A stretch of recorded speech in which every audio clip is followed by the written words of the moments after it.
ఇటీవల విధి నిర్వహణలో భాగంగా గంజాయి ముఠా దాడిలో గాయపడి ఆసుపత్రిలో చికిత్స పొందుతూ ఎక్సైజ్ కానిస్టేబుల్ సౌమ్య మృతి చెందడం బాధాకరమని ఎక్సైజ్ శాఖ మంత్రి జూపల్లి కృష్ణారావు అన్నారు.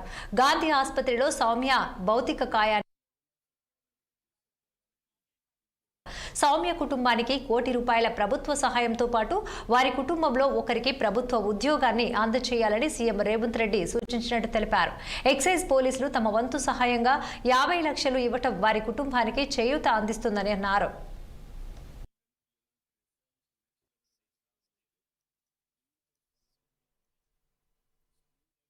కొత్తగా అపాయింట్మెంట్ అయింది. విధి నిర్వహణలో భాగంగా ధైర్యంగా సాహసంగా ఈ డ్రగ్స్ అంటే మాదక ద్రవ్యాలు గంజాయి సరఫరా చేస్తున్న వాళ్ళ సమాచారం వచ్చిన నేపథ్యంలో ఆ వాహనాన్ని చేజ్ చేస్తూ వెంటబడి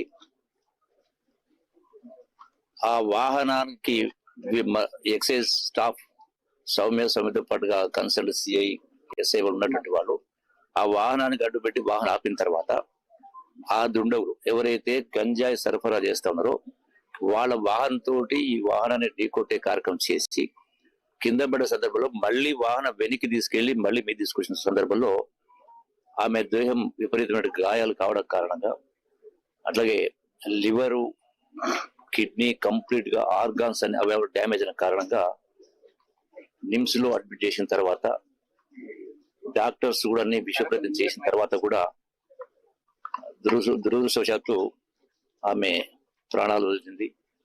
ఎట్లయితే పోలీస్ డిపార్ట్మెంట్ లో ఆ కానిస్టేబుల్ కు ప్రభుత్వం ఆదుకోవడం జరిగిందో అదే పద్ధతిలో సౌమ్య కుటుంబాన్ని కూడా ఆ కుటుంబానికి గౌరవ ముఖ్యమంత్రి గారితో మాట్లాడిన తర్వాత చెప్పడం జరిగింది.